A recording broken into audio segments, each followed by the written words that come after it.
Hello guys, आज हम रचना शारीर paper first के द्वितीय अध्याय शरीरोपक्रमणीय अध्याय देख रहे हैं। इसका आज हम शव संरक्षण देखेंगे। पहला पार्ट हमने देखा था। पहले पार्ट में हमने उसके सारे इंपॉर्टेंट श्लोक देखे थे। उसमें शरीर, शारीर और शरीरी की व्याख्या हमने देखी थी। फिर चरक और सुश्रुत के हमने अध्यायों के नाम और उनके कार्य याद किए थे। और अब ये सेकंड पार्ट है। इस पार्ट में हम देखेंगे शव संरक्षण। हम मृत शरीर का संरक्षण कैसे कर सकते हैं, बॉडी प्रिजर्व कैसे करेंगे, उसका डाइसेक्शन कैसे करेंगे, तो ये हम इस वीडियो में देखेंगे। तो ये हमारा सेकंड वीडियो है। अब हम पढ़ेंगे शव संरक्षण। आयुर्वेदा के अकॉर्डिंग भी पढ़ना है हमें और मॉडर्न के अकॉर्डिंग भी पढ़ना है। दोनों के अकॉर्डिंग हम पढ़ेंगे, पर उसके पहले हम ये जान लेते हैं कि शव संरक्षण इम्पॉर्टेंट क्यों है, हमें क्यों इसके बारे में पढ़ना होता है, क्यों हमें करना होता है। हम तो पढ़ाई कर लेते हैं, लेकिन हमें ये क्यों करना है शव संरक्षण। तो ऐसा होता है कि जो हम डॉक्टर बनने आए हैं तो हमारे पास में बहुत सारी बुक्स है जिसे हम पढ़ते हैं। हमने सारा थ्योरेटिकल नॉलेज तो हम बुक से ले लेते हैं कि कौन सा ऑर्गन है, कहाँ प्लेस्ड है, कितनी वॉल्स हैं, कितना मेजरमेंट है, कितने उसके एक्सटर्नल फीचर्स में क्या क्या चीज़ें इंक्लूडेड है। ये सब चीज़ें हम उसके थ्योरेटिकल नॉलेज में हम देख लेते हैं। लेकिन हमें थ्योरेटिकल नॉलेज के साथ में प्रैक्टिकल नॉलेज होना भी ज़रूरी होता है। उस प्रैक्टिकल नॉलेज के लिए ही हमें मृत शरीर को संरक्षित करना होता है और फिर हम उसका शवच्छेदन करते हैं, मीन्स डाइसेक्शन करते हैं। तो ये इंपॉर्टेंस हो गई कि हमें थ्योरेटिकल नॉलेज जो हमें मिल जाता है, हमें प्रैक्टिकल नॉलेज के लिए शव का संरक्षण करना होता है। फिर जो सर्जन्स होते हैं, मतलब जो नॉर्मल डॉक्टर होते हैं, जो सर्जरी नहीं करते हैं, उनके लिए तो फिर भी ठीक है कि अगर वो ना करे, डाइसेक्शन ना करे तो उनके लिए ठीक है। लेकिन जो सर्जन्स होते हैं उनके लिए तो बहुत मस्ट होता है कि वो शव संरक्षण करना भी सीखें और उसका डिसेक्शन भी करें। तो उसके लिए बहुत इंपॉर्टेंट होता है सर्जन्स के लिए। फिर आज के टाइम पे तो हम लोग जो शव संरक्षण है वो काफ़ी इजीली हम लोग कर लेते हैं, क्योंकि हमारे पास में लिक्विड्स प्रेजेंट होते हैं। हमें वो कंटेंट्स जो है, जो प्रिजर्वेटर फ्लूइड्स के लिए इसेंशियल होते हैं, वो सब हमारे पास में है आज के टाइम पे। लेकिन आज से 3500 साल पहले जब आचार्य सुश्रुत का काल चल रहा था, उस टाइम पे शव संरक्षण करना आसान नहीं था, क्योंकि उनके पास में शास्त्र का अभाव था, डाइसेक्शन हॉल का अभाव था। उनकी जो परंपरा है वो भी चल रही थी। उन परंपरा में ऐसा होता था कि मृत शरीर को स्पर्श करना भी अच्छा नहीं माना जाता था। तो अगर मृत शरीर को स्पर्श नहीं करेंगे तो उन्हें खुरेदेंगे कैसे, खुरेदना मीन्स ब्लड डाइसेक्शन कैसे करेंगे, हम शव छेदन कैसे करेंगे। तो पहले के टाइम पे बहुत ज़्यादा डिफ़िकल्टीज़ फेस करनी पड़ती थी आचार्य को, क्योंकि पहले तो मृत शरीर को छूना भी अलाव नहीं था, लेकिन तब भी वो करते थे बहुत मुश्किलों से। पर आज के टाइम पर तो है मृत संशोधन जल्दी कर लेते हैं। और पहले का जो मृत संशोधन था वो आज के मृत संशोधन से काफ़ी अलग है। उसके कई उदाहरण भी है पहले के इसमें, जैसे कि प्राचीन संरक्षण पद्धति में महाराजा दशरथ के मृत शरीर को तेल छौद्र से सुरक्षित किया था। अभी क्या हुआ था कि जब रामायण काल चल रहा था तब भगवान राम को भी वनवास में भेज दिया गया था। जब भगवान राम वनवास चले गए थे, उनका 14 वर्ष का वनवास था, तो भरत ने भी, उनके जो अनुज हैं छोटे भाई भरत, उन्होंने भी राजपाट को त्याग दिया था। और उसी के उनके दोनों पुत्र न होने के अभाव में ही राजा दशरथ की उसी समय पे मृत्यु हो गई थी। तो अब उनके पुत्र नहीं थे, तो उनकी चिता को आग नहीं देना था, और उनके राज्य वालों ने महाराजा दशरथ की जो मृत शरीर है उनको तेल से लपेट करके, तेल का लेप लगा करके उन्हें उनके पुत्र के आते तक के संभाल के रखा था, उनके मृत शरीर को। ऐसे ही कुछ उदाहरण मिस्र में के भी अनेक राजा, जो मिस्र हैं वहाँ के भी जो अनेक राजा और उच्च अधिकारी जो है, उनके शवों को भी सुरक्षित रखने के लिए औषधियों का लेप उनको लगाया जाता है। जिस स्थान पर उन शव को सुरक्षित रखा जाता है उनको पिरामिड्स कहते हैं। आज भी हम पिरामिड्स ऑफ इजिप्ट कहते हैं। तो पिरामिड्स ऑफ इजिप्ट है, उसमें ही जो शव है पहले के ज़माने में वो आज भी सुरक्षित रखे हुए हैं। तो पिरामिड्स ऑफ इजिप्ट के नाम से वो प्रसिद्ध भी है। तो ये प्राचीन संरक्षण पद्धति के 2 उदाहरण हो गए, राजा दशरथ वाला और मिस्र वाला, पिरामिड्स ऑफ इजिप्ट वाला।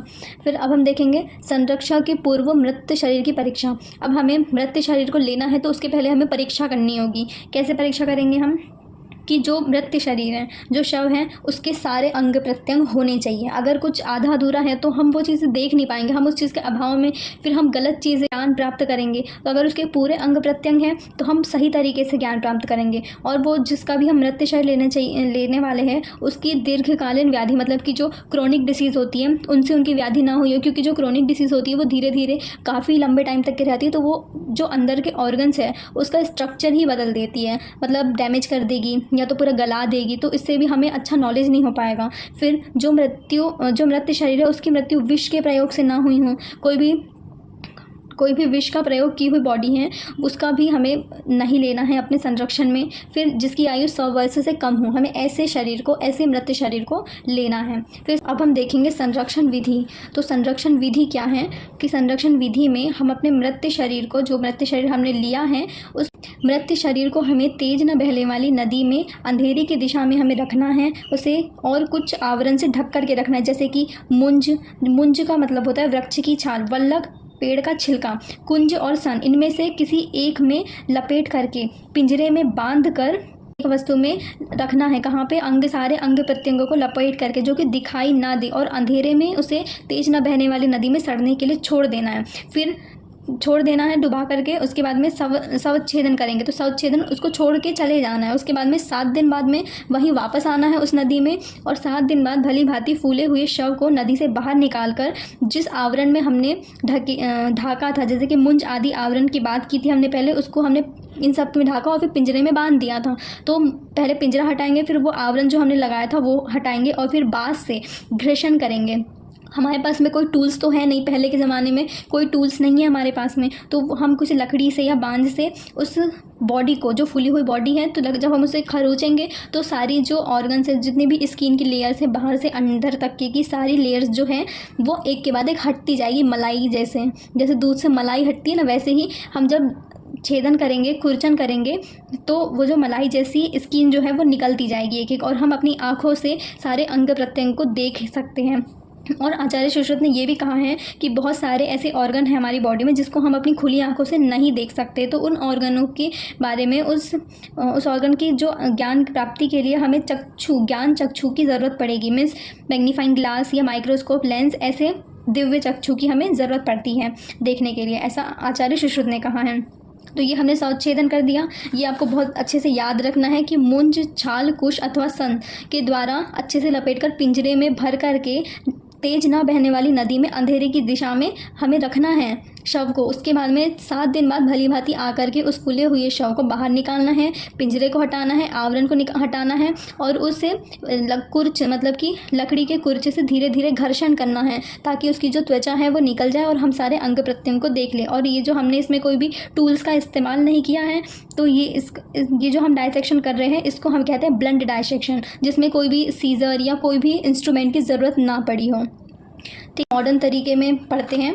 ये हमारा आयुर्वेद का हो गया। अब हम मॉडर्न देख लेते हैं कि मॉडर्न में क्या हो रहा है। मॉडर्न में भी हमें वैसा ही देखना है कि हमें जिस प्रक्रिया में जो है ना मृत शरीर को, जो हम मृत शरीर हम देखेंगे तो उसे जो शीतकाल में है, अगर हमने शीतकाल में कोई मृत शरीर को देखा तो उसमें लगभग 30 घंटे तक के दूषित परिवर्तन नहीं होते। और अगर ग्रीष्मकाल की बात हो रही है तो ग्रीष्मकाल में मृत्यु को हम तुरंत ही बर्फ़ की सीली पे लिटा देते हैं, ताकि वो 24 घंटे तक के सुरक्षित रहे, उसमें कोई भी दोष जो है वो परिवर्तित ना हो।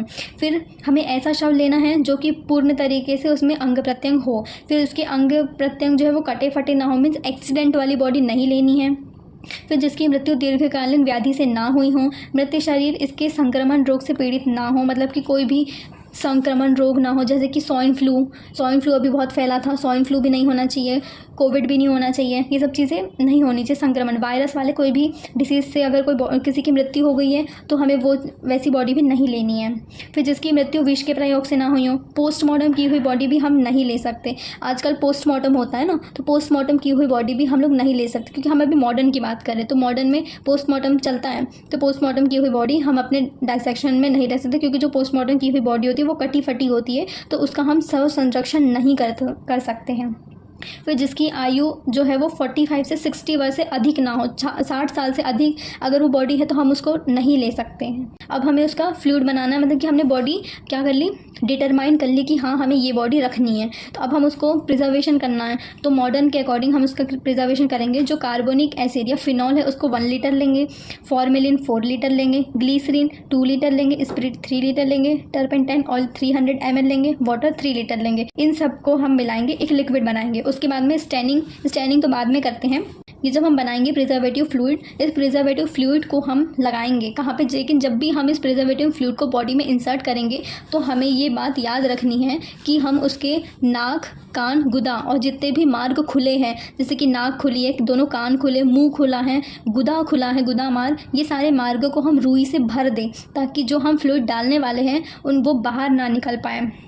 तो ऐसा हमें सावधानी रखनी है। फिर लिक्विड बना लिया, स्टेनिंग की बना ली कि रेड लीड जो है वो 200 mg लेनी है, वाटर जो 2 लीटर लेना है। अब मॉडर्न के अकॉर्डिंग हम प्रिजर्वेशन बॉडी में कैसे करेंगे, तो हमारे पेल्विक रीजन में एंटीरियर सुपीरियर ईलियक स्पाइन और प्यूबिक ट्यूबरकल, इनके बीच में होता है इन्ग्वाइनल लिगामेंट। उस इन्ग्वाइनल लिगामेंट के 4 सेंटीमीटर नीचे हमें एक कट लगाना है। कट लगाने से ही हमें मिलेगी कहाँ पे, फिमोरल शीट मिलेगी।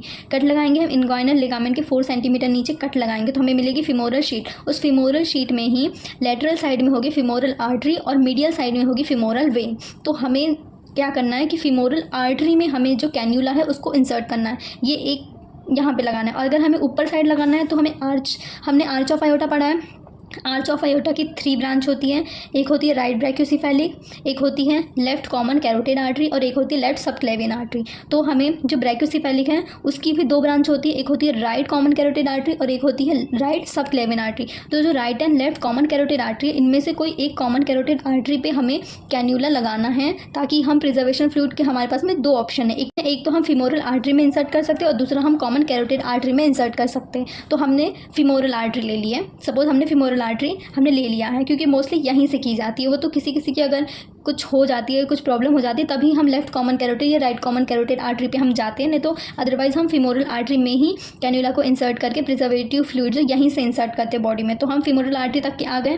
फिमोरल आर्टरी में हमें जैसे ही हमने कैन्यूला को लिया, कैन्यूला की डायरेक्शन जो है हमने ऊपर की तरफ रखी, ठीक है, हमने कैन्यूला की डायरेक्शन ऊपर की तरफ रखी और जितना पूरा फ्लूइड हमने ऊपर की तरफ डाल दिया। लेकिन जो हमारे पास में सिर्फ 1 लीटर फ्लूइड जब बचा है हमारे पास में, तो हमने कैन्यूला की डायरेक्शन जो है वो नीचे कर दी, ताकि नीचे की बॉडी भी प्रिजर्व हो जाए, ठीक है। तो ये हो गया। उसके बाद में अब हम कैसे पता करेंगे कि जो पूरा लिक्विड है वो पूरी बॉडी में आ चुका है, तो हम उसकी जो मृत शरीर हमने लिया है उस मृत शरीर के पास हम जाएंगे, उसकी नाक कान के पास में जब हम स्मेल करेंगे तो हमें उससे फॉर्मेलिन की स्मेल आने लगेगी। फिर हम उसके फोरहेड और फिंगर में जब हम अल्पिन चुभाएंगे तो उसके यहाँ से फिंगर से जो है ना वो लिक्विड बाहर आने लगेगा, तो हम समझ जाएंगे कि इसकी पूरी बॉडी में जो है प्रिजर्वेटिव फ्लूइड जो है वो आ चुका है। और जो स्टेनिंग मैंने बताई है ना लास्ट में, स्टेनिंग जो है, जो हम आर्टरी और वेन्स हैं, जब हम डाइसेक्शन करेंगे तो 7 दिन बाद में हम प्रिजर्वेशन हो गया है। प्रिजर्वेशन होने के 7 दिन बाद में हमने रेड लीड और वाटर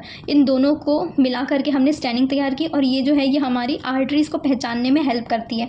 जब हम ये इंसर्ट करेंगे मृत शरीर में और जब हम डाइसेक्शन करेंगे तब हमें पता चलेगा कि ये जो रेड लीड है ये वो आर्टरीज़ को डिनोट करती है, तो हमें डाइसेक्शन करने में इजीली हो जाता है कि हाँ ये हमारी आर्टरी है, ये वेन्स है, ये बॉडी के ऑर्गन्स हैं और ये सब चीज़ें हैं। सो ये हो गया। और कुछ इंपॉर्टेंट पॉइंट्स हैं कि हमारे डाइसेक्शन और क्यों इम्पॉर्टेंट है। तो पहले तो मैंने बताया कि हम क्यों कर रहे हैं, क्यों इम्पॉर्टेंट है, तो प्रैक्टिकल और थ्योरेटिकल नॉलेज के लिए इम्पॉर्टेंट है। और भी कुछ इम्पॉर्टेंट है इसमें, तो क्या है कि जो मृत शरीर है इसमें हम शारीरिक अवयव की गणना करने के लिए, मतलब कि हमारे पास में कितने ऑर्गन हैं, कहाँ पर सिचुएटेड है, उसके अंग प्रत्यंग की रचना कैसी होती है, हम उसका ज्ञान कैसे ले सकें, वो सब चीज़ें। जब भी हम डाइसेक्शन हॉल में जाते हैं तो डाइसेक्शन हॉल में जब जाते हैं तो यहाँ पे एक टेबल होती है डाइसेक्शन हॉल की, जहाँ पे डाइसेक्शन टेबल होती है। इस टेबल पे हम उस मृत शरीर को सुपाइन पोजीशन में लेटाते हैं। इट मीन्स सुपाइन पोजीशन में लेटाना मतलब कि उसका जो हेड होता है वो ऊपर की तरफ और हाथ जो है वो ऐसे होते हैं। उसका जो पाम होता है वो ऊपर की तरफ, मतलब पाम जो है वो अपवर्ड होगा, ठीक है, फेस भी अपवर्ड, पाम भी अपवर्ड, एब्डोमेन भी अपवर्ड। जो पीछे वाले वर्टिबल कॉलम है वो टेबल से लिटी हुई होती है। तो ये होती है एनाटॉमिकल पोजीशन पे ही, सुपाइन पोजीशन पे ही हम डाइसेक्शन करते हैं, ठीक है। सो ये आयुर्वेद के अनुसार है कि आचार्य सुश्रुत ने कैसे कैसे बताया है, ये आपको सब याद होना चाहिए। फिर मॉडर्न के according preservation fluid, staining fluid और डेड बॉडी का प्रिजर्वेशन इन्ग्वाइनल कैनाल में और एक आर्चोपेरेटो कॉमन कैरोटिड आर्टरी में, तो यहाँ पे हम करते हैं। So thank you for watching.